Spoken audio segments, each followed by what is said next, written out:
আসসালামু আলাইকুম দর্শক, নগদ জনপদের খবরে আপনাদের সকলকে আমন্ত্রণ জানাচ্ছি। আমি ফাহমিদা দোলা।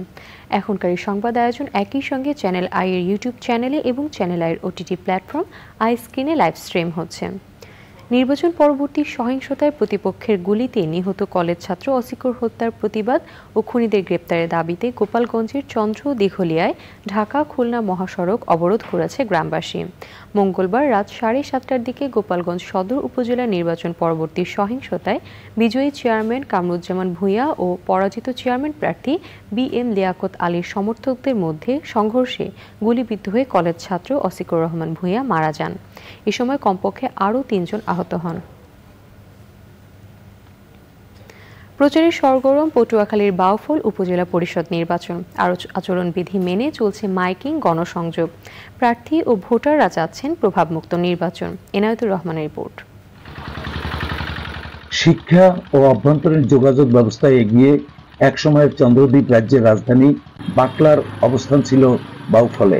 এখন একটি পৌরসভা ও 15টি ইউনিয়ন নিয়ে পটুয়াখালীর ঐতিহ্যবাহী বাউফল উপজেলা। আসন্ন এই উপজেলা পরিষদ নির্বাচনে চেয়ারম্যান পদে 4 জন, ভাইস চেয়ারম্যান পদে 2 জন ও সংরক্ষিত মহিলা ভাইস চেয়ারম্যান পদে 2 জন প্রার্থী প্রতিদ্বন্দ্বিতা করছেন। সকল এলাকার পরিবেশ ভালো থাকবে বলে আমি মনে করি, কিন্তু চন্দ্রদ্বীপ এবং কালাইয়া এই এলাকাটায় পরিবেশ ভালো থাকার সম্ভাবনা খুবই কম। সে কারণে আমি আপনাদের মাধ্যমে আমি নির্বাচন কমিশনকে অনুরোধ করব, তারা যেন এই 2টা ইউনিয়ন খুব ভালোভাবে দেখে। বাউফল এখন মোগল সাম্রাজ্যে পরিণত হয়েছে। আমি পরিবর্তন অঙ্গীকার, সুষম বন্টন, রাষ্ট্রীয় বরাদ্দের সুষম বন্টন, স্বচ্ছতা, জবাবদিহিতার মাধ্যমে আমি একটি আধুনিক, স্মার্ট এবং বাসযোগ্য বাউফল গড়ে তুলতে চাই। বাউফল থেকে কিশোরগঞ্জ মাদক নির্মূলে আমার যতটুকু করা সম্ভব আমি তাই করব। এই নির্বাচনের টাকা তাইলের পর থেকেও আমি বিভিন্ন ইউনিয়নে ঘুরেছি। সবারই প্রত্যাশা যে আপনাকে আমরা ভোট দেবো, আপনি ভালো মানুষ, আপনাকে ভোট দিব, ভোটটা ধরে রাখার ব্যবস্থা আপনারা করবেন। সাধারণ ভোটাররা ভোট দিয়ে যোগ্য প্রার্থী নির্বাচিত করতে চাচ্ছেন। অতীতের অভিজ্ঞতায় ভোট গ্রহণ নিয়ে অনেকেই দ্বিধায় আছেন। রয়েছে মিশ্র প্রতিক্রিয়া। দেশে জনগণের ভালো কাজকর্ম করবে, তার হারিয়ে ভোট দেওয়া হইবে। নতুন প্রার্থী আসছে, আরো যারা আছে যোগ্য তাদের দীক্ষা শুনে তারপর বোর্ডে যদি দেওয়ার সুযোগ থাকে তাহলে আমরা ইনশাল্লাহ ভোট কেন্দ্রে যাব। মানুষ আশা করি সুষ্ঠুভাবে নির্বাচনে ভোট দিতে পারবে। কি জন্য কোনো প্রতীক নাই। জনগণের আপনার মনের মতো প্রার্থীর তারা ভোট দিয়ে আবার জয়যুক্ত করতে পারবে। আগামী 21 মে বাউফল উপজেলার ভোট গ্রহণ অনুষ্ঠিত হবে। বাউফল উপজেলা নির্বাচনের ভোট সুষ্ঠু ও নিরপেক্ষ হলে ভোটাররা অনেকেই মনে করছেন এই নির্বাচনে যোগ্য প্রার্থী নির্বাচিত হবেন। তবে এক্ষেত্রে নির্বাচন কমিশন ও প্রশাসনের দায়িত্বের উপর গুরুত্ব আরোপ করেছেন পর্যবেক্ষকরা। পটুয়াখালীর বাউফল উপজেলার নগরের হাট থেকে এনায়েতুর রহমান, চ্যানেল আই। পদ্মা সেতু চালুর পর থেকে উন্নয়নের ছোঁয়া লাগছে দেশের দক্ষিণ পশ্চিমাঞ্চলে। সম্প্রতি খুলনা চুকনগর সাতক্ষীরা মহাসড়ক 4 লেনে উন্নীতকরণ, ফুটওভার ব্রিজ ও টেকসই 0 পয়েন্ট ইন্টারসেকশন নির্মিত হয়েছে। এতে খুলনা শহরের সাথে সারা দেশের যোগাযোগ ব্যবস্থা সহজ হওয়ার পাশাপাশি যানজট ও ভোগান্তি কমেছে। বিস্তারিত দানিল সুজিত বোসের রিপোর্টে। খুলনা মোংলা, খুলনা বেনাপোল, খুলনা ভোমরা, খুলনা ঢাকা সহ দক্ষিণের জেলাগুলোতে যাতায়াতের সংযোগস্থল 0 পয়েন্টে সবসময় যানজট লেগে থাকত। বিশেষ করে পদ্মা সেতু চালুর পর থেকে যান চলাচলের চাপ বৃদ্ধি পাওয়ায় এমন সমস্যা দেখা দেয়।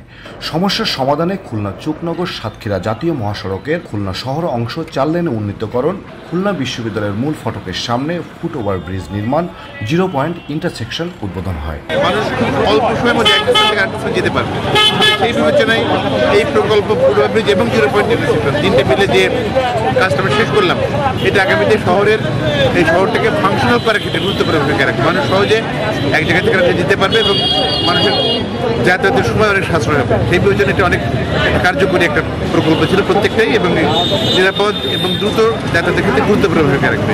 এই 3 প্রকল্পকে ঘিরে মানুষের প্রত্যাশা পূরণ হয়েছে বলে মনে করছেন সংশ্লিষ্টরা। এটি সবচেয়ে গুরুত্বপূর্ণ এবং সবচেয়ে ফার্স্ট প্রায়োরিটি দেন। আমরা সেই কাজটিতে সেই কাজেরই অংশ হিসাবে কিন্তু আজকে উদ্বোধন হতে যাচ্ছে। এটা আমাদের খুলনার জন্য যেমন গর্ব, তেমনি সারা দেশের জন্য আমাদের যে উন্নয়ন অর্থনৈতিক অগ্রগামিতা তার ক্ষেত্রে এটা একটা বড় একটা মাইলফলক। এই করলেন আমাদের অত্যন্ত মনের ব্যাপার যে আসলে আমাদের এই রাস্তা আজকে আমাদের ওপেন হচ্ছে। আমাদের সন্ধ্যাবাজারের থেকে একদম 0 পয়েন্ট পর্যন্ত 4 কিলোমিটার আমরা দীর্ঘদিন ধরে চেষ্টা করে যাচ্ছি এবং আমাদের সময় মতো আমি মনে করি অবশ্যই আমাদের এই রাস্তার কাজ কমপ্লিট হয়েছে সুন্দরভাবে। তার জন্য আমরা সবাইকে যারা সহযোগী প্রতিষ্ঠান এবং মাহুকাদা এবং আমাদের রোশন হাইওয়ে সবাইকে আমার আন্তরিক অভিনন্দন। 2041 সালের মধ্যে স্মার্ট বাংলাদেশ বিনির্মাণের লক্ষ্যে এগিয়ে যাচ্ছে বাংলাদেশ, যার ধারাবাহিকতায় দক্ষিণ পশ্চিমাঞ্চলের সকল ক্ষেত্রে উন্নয়ন হচ্ছে। খুলনা থেকে Daniel Sujit Bose, channel I.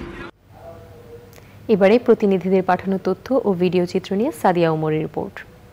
আমাদের বাবা এবং ভাইয়ের মৃত্যুর 2 দিন পরে দিনাজপুরের বীরগঞ্জ উপজেলা পরিষদ চেয়ারম্যান আমিনুল ইসলামের বিরুদ্ধে জমি দখল ও জীবনের নিরাপত্তা চেয়ে সংবাদ সম্মেলন করেছেন তারই ভাতিজি রেহনুমা হোসেন। করবার প্রস্তাব নিয়ে আমাদের কাছে আসেন। সুনামগঞ্জে মন্দির ভিত্তিক শিশু ও গণশিক্ষা কার্যক্রম বিষয়ক প্রকল্পের ভূমিকা নিয়ে কর্মশালা হয়েছে। কর্মশালায় জেলা প্রশাসক মোহাম্মদ রাশেদ ইকবাল চৌধুরী উপস্থিত ছিলেন। ঝিনাইদহে মে মাসের ভর্তুকি মূল্যে খাদ্যপণ্য বিক্রি শুরু করেছে টিসিবি। উদ্বোধন করেন জেলা প্রশাসক SM রফিকুল ইসলাম। খুলনা ভৈরব সেতু পরিদর্শন উপলক্ষে পর্যালোচনা সভা হয়েছে খুলনায়। প্রধান অতিথি ছিলেন প্রধানমন্ত্রীর অর্থনৈতিক উপদেষ্টা ডক্টর মশিউর রহমান। সেনাবাহিনীর খাগড়াছড়ি রিজিয়নের উদ্যোগে বীর মুক্তিযোদ্ধা মং সার্কেল চিফ মং প্রু সেইন শিক্ষাবৃত্তি ও সার্টিফিকেট দেওয়া হয়েছে। প্রধান অতিথি ছিলেন খাগড়াছড়ি রিজিয়নের region commander brigadier general Sharif Mohammad Aman Hasan. মাদারীপুরের ডাসারে প্রান্তিক পর্যায়ে মহিলা সমাবেশ করেছে জেলা তথ্য অফিস। গাইবান্ধা সদর থানায় স্থাপিত নারী, শিশু ও প্রতিবন্ধী সহায়তা কেন্দ্রের কর্মকাণ্ড পরিদর্শন করেছেন UNFPA এর নির্বাহী পরিচালক ডক্টর নাটালিয়া কানেম। মেহেরপুর জেলা প্রশাসনের উদ্যোগে 45তম জাতীয় বিজ্ঞান ও প্রযুক্তি সপ্তাহ ও বিজ্ঞান মেলা হয়েছে। উদ্বোধন করেন জেলা প্রশাসক শামীম হাসান। আবৃত্তি আলোচনার মধ্য দিয়ে শেরপুরে 163তম রবীন্দ্র জয়ন্তী উদযাপিত হয়েছে। Sadia Omar, channel I. দর্শক, এই ছিল নগদ জনপদের খবর। পরবর্তী কৃষি সংবাদ দেখার আমন্ত্রণ জানিয়ে শেষ করছি। ধন্যবাদ সবাইকে।